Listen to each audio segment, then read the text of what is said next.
In March of 1980, two brothers from Texas did something that terrified the global financial system. Nelson Bunker Hunt and William Herbert Hunt had been quietly accumulating silver for years. By January 1980, they controlled roughly 100 million ounces of physical silver. That's about 1/3 of the entire world's deliverable supply. Silver prices went from $6 an ounce in January 1979 to 49 and 45 cents an ounce by January 1980. An 800% increase in 12 months. The Hunt brothers had turned a $300 million position into nearly $5 billion.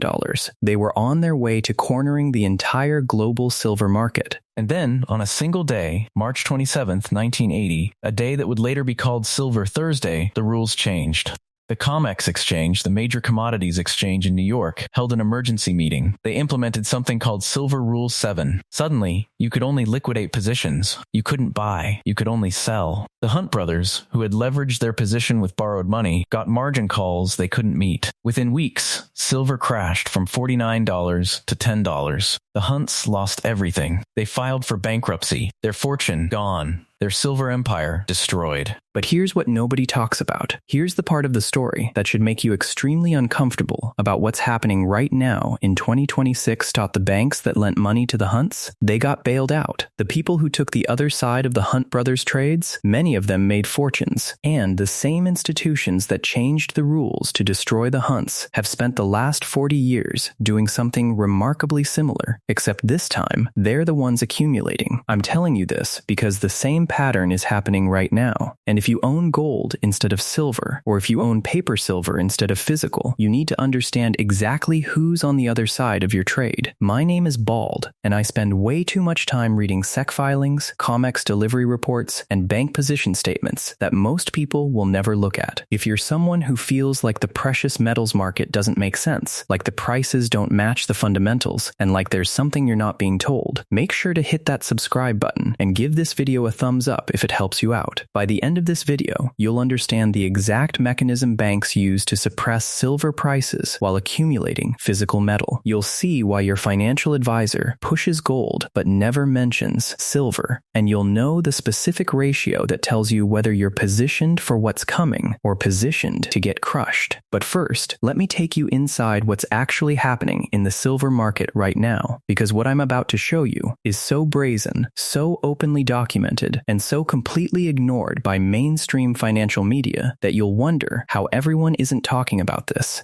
Here's what most people don't realize about precious metals, and this is the thing that changed how I think about everything. Gold and silver are treated completely differently by the financial system, not just in terms of price, in terms of structure, in terms of who controls them, in terms of how they're traded. When you go to a financial advisor and say, I want to buy precious metals, what do they recommend? Gold. Always gold. Gold ETFs, gold mining stocks, maybe some gold coins if you're really insistent about physical. Why? Let me show you something. The average financial advisor makes money in 3 ways: management fees on assets under management, commissions on trades, and fees from the funds they recommend. A gold ETF like Geld charges 0.40% annually. On a $50,000 investment, that's $200 per year. The advisor gets a cut. The fund company gets a cut. Everyone's happy. But here's the thing. Silver ETFs charge similar fees. So why don't they recommend silver? Because silver has a problem that makes it dangerous for the financial system, a problem that banks have spent billions of dollars trying to contain. Silver actually gets used. Let me explain what I mean by that. Gold is primarily a monetary metal. Central banks hold it. Investors hoard it. Some goes into jewelry. But roughly 90% of all the gold ever mined still exists in some form. It doesn't get consumed. Silver is different. Every solar panel uses silver. Every electric vehicle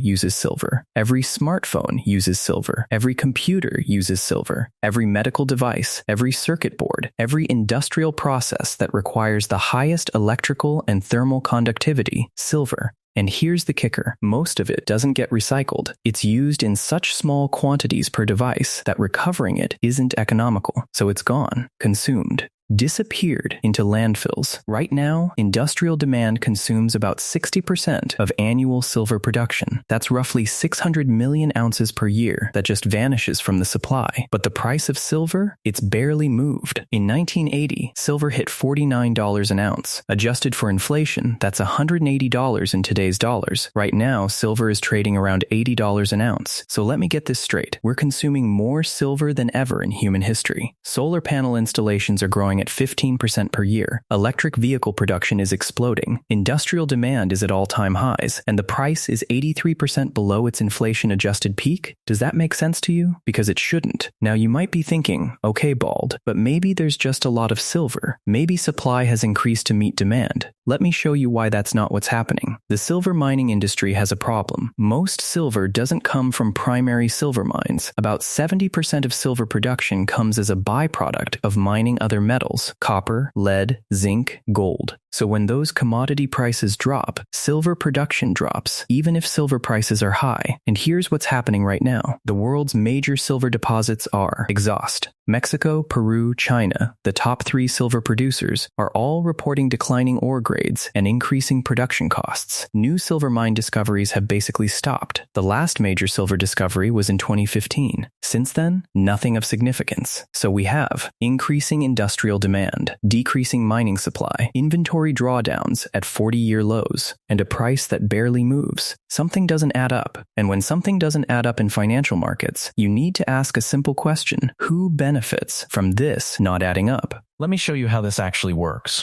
because this is where it gets genuinely disturbing. Think of the silver market like a casino. There's a physical casino floor where real chips change hands, and there's a back room where people are betting on what happens on the casino floor using paper IOUs instead of real chips. In the silver market, the physical floor is small. The back room is limitless. The COMEX, the Commodities Exchange in New York, is where most silver trading happens. Now here's what's wild. At any given time, the COMEX has contracts representing about 1 billion ounces of silver, but the actual physical silver available for delivery? About 10 million ounces. That's a 100-to-1 ratio. For every ounce of real silver, there are 100 ounces of paper promises. Now in theory, this is fine. Most traders don't want physical delivery. They're just speculating on price movements. They close their positions for cash. But what happens when someone actually wants the physical metal? Let me tell you a story that happened in 2020. A hedge fund called Crescat Capital analyzed the COMEX silver inventories and noticed something strange. The amount of physical silver available for delivery had dropped to less than 8 million ounces. Meanwhile, the open interest in silver futures was over 1.5 billion ounces. They decided to call the bluff. They stood for delivery. They wanted physical silver. And you know what happened? The COMEX went into backwardation. That's a technical term that means the spot price was higher than the futures price. In normal markets, that never happens with storable commodities. It's like someone offering you less money for silver delivered next month than silver delivered today. Why would that happen? Because the physical metal wasn't there. The exchange had to scramble. Premiums spiked. Delivery times stretched. And quietly, behind the scenes, certain large participants got phone calls suggesting they might want to settle for cash instead of metal. This isn't conspiracy theory. This is documented. The premiums on physical silver coins went from $2 over spot to $8 over spot. Dealers ran out of inventory. The US Mint had to ration silver eagles. But the price of silver on the COMEX barely budged. Because the COMEX wasn't trading real silver. It was trading paper contracts that mostly settle in cash. Now, here's where it gets really interesting. Let me tell you about JPMorgan. Between 2011 and 2020, JPMorgan accumulated physical silver like it was going out of style. We know this because of disclosure requirements and because JPMorgan operates one of the largest COMEX silver vaults. Estimates suggest they accumulated somewhere between 800 million to 1 billion ounces of physical silver. That's roughly 40% of annual global production, accumulated over a decade. And during this exact same period, JPMorgan was paying fines for precious metals market manipulation. In 2020, JPMorgan admitted to manipulating precious metals markets for nearly a decade. They paid $920 million in fines. The Department of Justice detailed how JPMorgan traders placed fake orders, spoofed the market, and manipulated prices using illegal trading practices. So let me get this straight. JPMorgan was suppressing silver prices through market manipulation, paying fines for that manipulation, and simultaneously accumulating nearly 1 billion ounces of physical silver at suppressed prices. Does that sound like the behavior of an institution that thinks silver is a bad investment? Here's the pattern I want you to see. It's the same pattern as the Hunt brothers, just reversed. The Hunt brothers bought physical silver. The price went up. The rules changed to destroy them. JPMorgan shorted paper silver. The price went down. They bought physical silver at low prices. They paid fines that were a fraction of their profits. And now they're sitting on the largest private silver hoard in history. Let me show you how the manipulation actually works mechanically, because this is important. The COMEX silver market opens at 8:20 am New York time. Typically, within the first 30 minutes of trading, you'll see a phenomenon called the hammer. A massive sell order, usually between 5,000 and 10,000 contracts, gets dumped on the market all at once. That's 25 to 50 million ounces of silver sold in minutes. Not physical silver. Paper contracts. The price drops instantly. Stop losses get triggered. Momentum traders see the drop and start selling too. Within an hour, silver is down 2-3%. Then, over the rest of the day, the price slowly recovers as actual buyers step in. But it never fully recovers. And the next day, it happens again. This pattern has been documented hundreds of times. Ted Butler, a silver market analyst who's been studying this for 30 years, has tracked these exact trading patterns. Now, who's doing this? We don't always know. Trading is anonymous. But we do know that a small number of large commercial traders, banks, hold limitless short positions in silver. Positions so large that the CFTC, the Commodity Futures Trading Commission, actually publishes reports showing the concentration. As of the most recent Commitment of Traders report, 4 large commercial traders hold short positions representing nearly 60% of annual global silver production. 4 entities are betting against more than half of the world's silver supply. And these aren't speculative shorts. These are naked shorts. They don't own the physical metal. They're just selling promises to deliver silver they don't have, betting they can buy it back cheaper later, or just settle in cash. This is what I mean when I say the game is rigged. The people setting the price of silver are the people who benefit from silver being cheap, and the people who benefit from silver being cheap are accumulating the physical metal while suppressing the paper price. Let me tell you about David. He's not a real person, but his story is a composite of about a dozen people I've talked to over the past few years who made the exact same decisions. In 2020, David was 38 years old. He was making about $95,000 a year as a mid-level manager at a tech company. He'd been saving aggressively, and he had about $50,000 he wanted to allocate to precious metals as insurance against inflation and currency instability. He did what most people do. He went to his financial advisor. The advisor recommended a simple allocation. Put it all in the GLD Gold ETF. Gold is the ultimate safe haven. Gold is what central banks hold. Gold is liquid, easy to trade, and has thousands of years of history. David nodded along. It made sense. He'd seen the headlines about gold hitting all-time highs. He'd read about billionaires buying gold. His advisor showed him charts of gold's performance during previous crises. So David put $50,000 into gold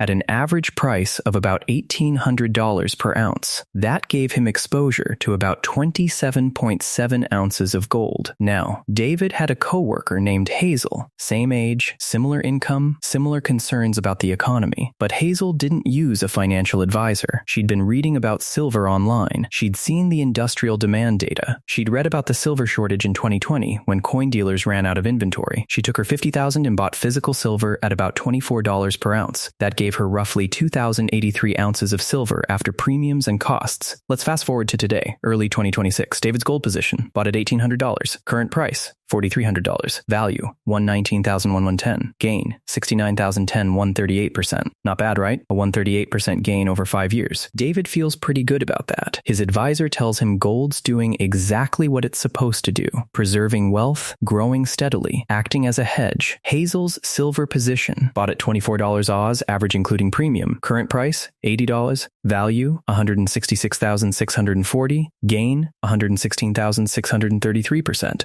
Let me show you what happened the last time the gold-silver ratio got this extreme. In March 2020, during the COVID crash, the ratio briefly touched 121. It was the highest in recorded history. Silver was $12, gold was $440. By August 2021, just 17 months later, the ratio had collapsed to 65:1. Silver went from $12 to $28. That's a 133% gain. Gold went from $440 to $1,820. That's a 26% gain. Silver outperformed gold by 5-1. Now, let's imagine the ratio reverts to its long-term average of 61 over the next 2 years. Let's assume gold continues its current trajectory and goes to $7,000 per ounce. If the gold-silver ratio is 61, that puts silver at $190 per ounce. David's gold position at $7,000, $193,900, 287.8% total gain from original 50K.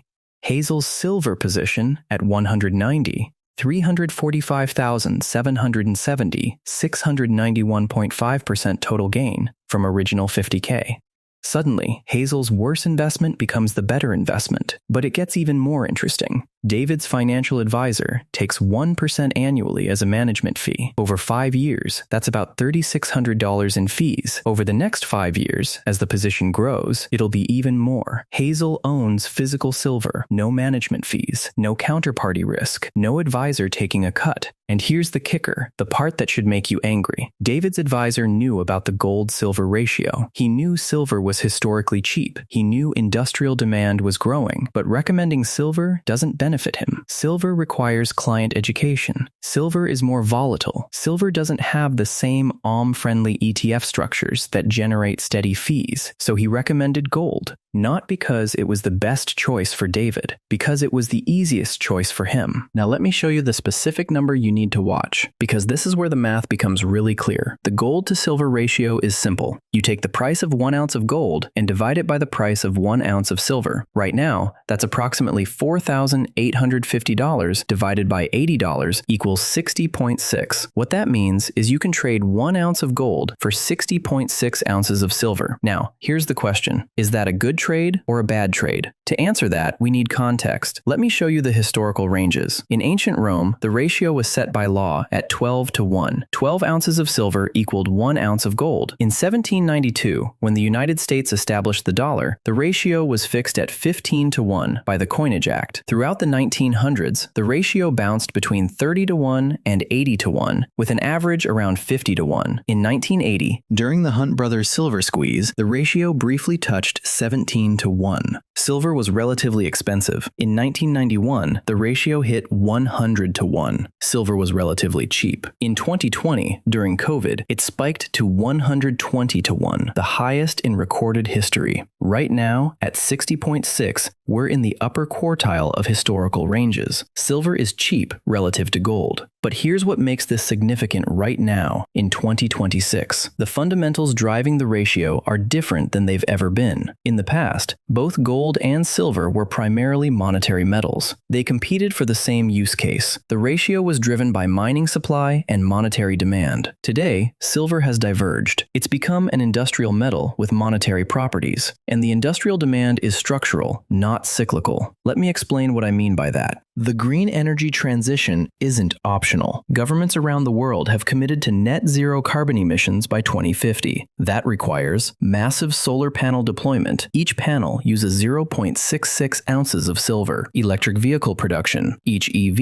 uses 1 to 2 ounces of silver. Grid infrastructure upgrades. Silver in electrical contacts and switches. These aren't speculative demand sources. These are mandated infrastructure buildouts. The Solar Energy Industries Association estimates that solar installations will grow at 15% annually through 2030. That alone will consume an additional 100 million ounces of silver per year by 2030. Current annual silver production? About 1 billion ounces. So solar alone will consume 10% of global supply, and that percentage is growing every year. Now add in EV production ramping up, 5G infrastructure, silver in every antenna and connection point, medical applications, silver's antimicrobial properties, electronics manufacturing, smartphones, computers, servers. You're looking at industrial demand potentially consuming 700 to 800 million ounces annually by 2030. That's 70 to 80% of current production. But wait, it gets worse, because production isn't increasing. I mentioned earlier that most silver comes as a byproduct of mining other metals. Well, copper prices have been volatile. Lead and zinc prices have crashed. That means less primary metal mining, which means less silver byproduct. And primary silver mines? They're expensive to operate. At current silver prices around $80, many primary silver mines are barely profitable. The all-in sustaining cost of silver production is estimated between $18 to $24 per ounce. There's not enough margin to justify major exploration or new mine development, so you have a situation where demand is growing structurally at 10 to 15% per year. Supply is stagnant or declining. Above-ground inventories are at multi-decade lows. The price is suppressed by paper market manipulation. Something has to give. Now, I'm not saying silver goes to $500 an ounce next month. I'm not saying the gold-silver ratio crashes to 15 to 1 tomorrow. What I'm saying is that the fundamentals suggest the ratio is going to revert toward its historical mean. And when it does, silver will dramatically outperform gold. The incentive structure reveal. Now let me show you why nobody in the financial industry wants to tell you this. I want you to understand the incentive structure, because once you see it, you can't unsee it. Financial advisors. A typical financial advisor manages client assets and charges 1% annually. On a $1 million portfolio, that's $10,000 per year. Their incentive is to maximize assets under management and minimize client questions or concerns. Gold is perfect for this. Gold ETFs like GLD are easy to explain. It's a safe haven. Liquid, can buy and sell instantly. Requires zero client education. Generates steady AUM fees. Never require delivery or storage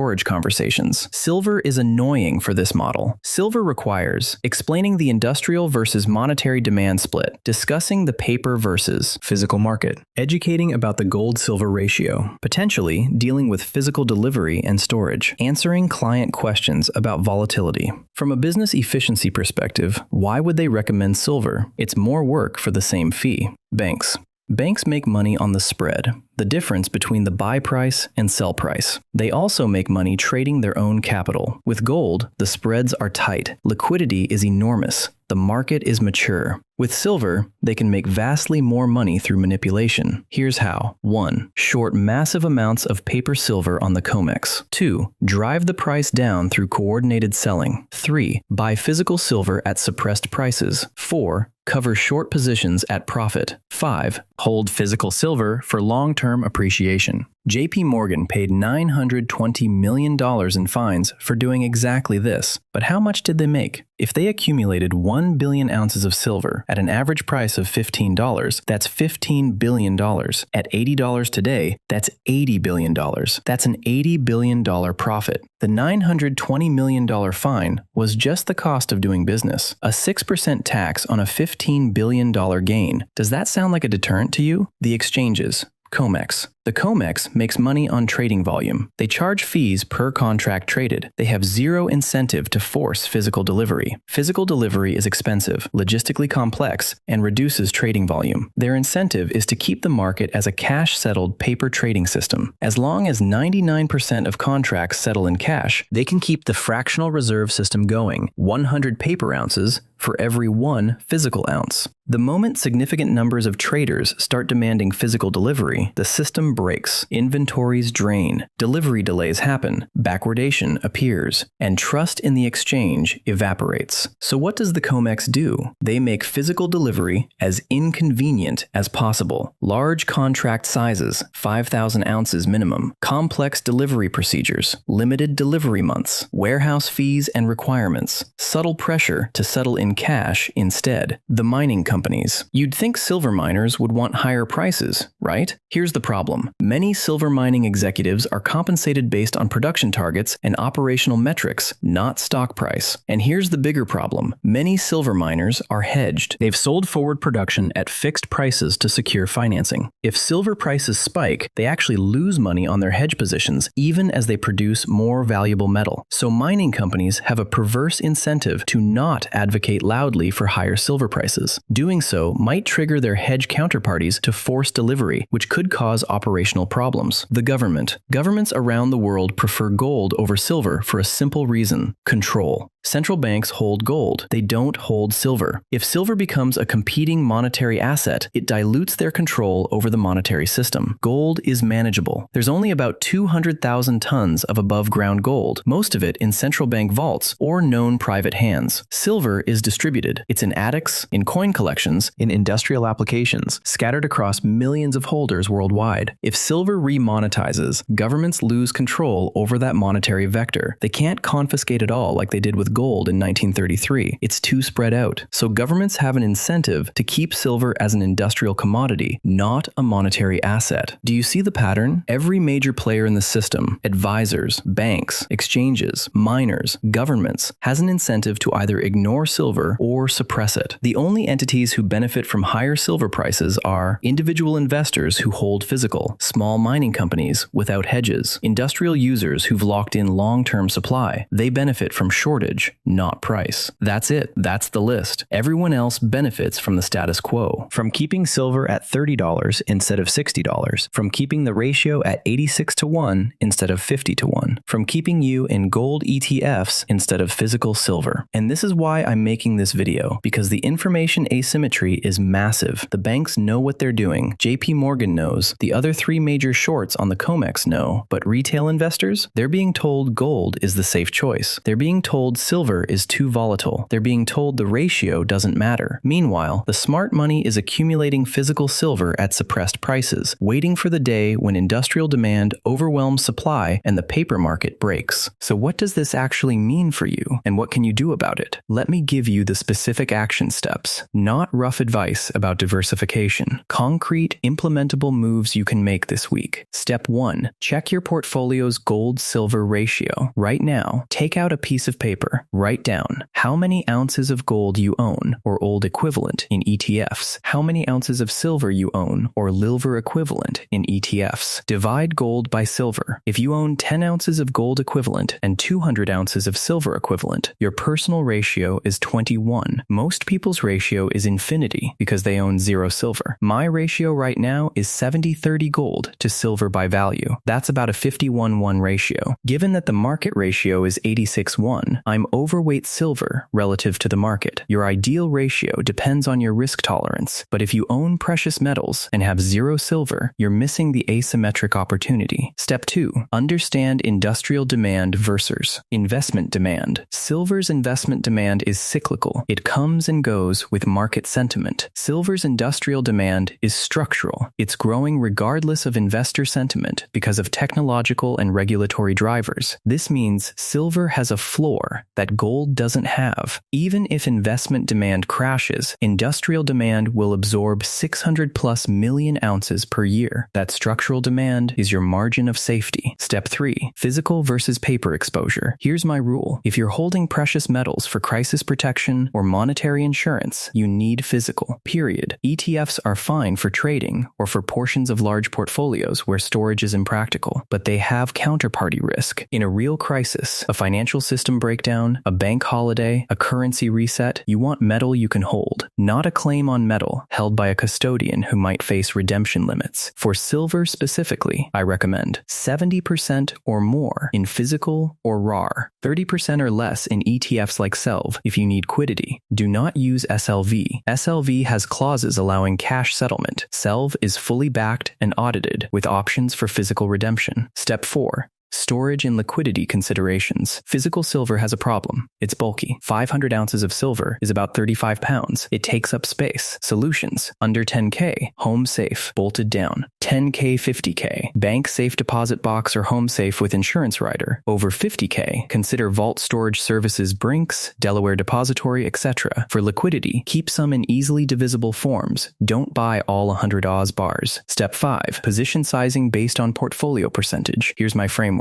If your total investment portfolio is under 50K, 10-15% in precious metals, 60-40 gold silver, 50K, 250K, 10-20% in precious metals, 50-50 gold silver, 250K, 1M, 15-25% in precious metals, 40-60. Gold silver over 1M. 15-20% in precious metals, 30-70 gold silver. Why more silver as portfolio size increases? Because you can absorb the volatility. Silver might drop 30% in a bad year. If you have $1 million and 15% in metals with 70% silver, that's $105K in silver. A 30% drop is $31,500. On a $1 portfolio, that's a 3.5% total portfolio impact. Painful, but not catastrophic. The upside? If silver goes to $60, that $105K becomes $210K. That's a 10.5% boost to your total portfolio. The asymmetry favors silver for larger portfolios who can tolerate volatility. Here's what I'm personally doing. I hold 18% of my total investment portfolio in precious metals. 70% is in physical gold coins stored at home and in bank box. 25% is in physical silver coins, small bars, stored at home. 5% is in self for quiddity and easy rebalancing. When the gold-silver ratio hits 75:1, I'll shift to 65% gold, 30% silver, 5% self. If it hits 65:1, I'll shift to 60% gold, 35% silver, 5% self. If it hits 51, I'll start rotating silver back into gold, targeting 75% gold, 20% silver, 5% PSLELV. I rebalance quarterly based on the ratio, not based on price targets. The bigger picture, this isn't about getting rich quick. This isn't about silver going to $500 next year. This is about recognizing a structural imbalance in the market, a situation where supply and demand fundamentals are completely disconnected from price. Major institutions are accumulating while suppressing prices. Retail investors are being steered away from the opportunity. The risk-reward is asymmetric in favor of silver. You're not going to hear this on CNBC. Your financial advisor isn't going to call you with this trade idea. JPMorgan isn't going to publish a research report explaining why you should buy what they're buying. You have to see it yourself. You have to do the math yourself. You have to make the decision yourself. But here's what I know. The same banks that destroyed the Hunt brothers for trying to corner the silver market are now holding silver positions that dwarf what the Hunts ever attempted. The same exchanges that changed the rules in 1980 are now running a fractional reserve silver market with 101 paper to physical leverage. The same financial system that tells you to buy gold is quietly accumulating silver. At some point, the fundamentals overwhelm the manipulation. At some point, industrial users can't get physical delivery. At some point,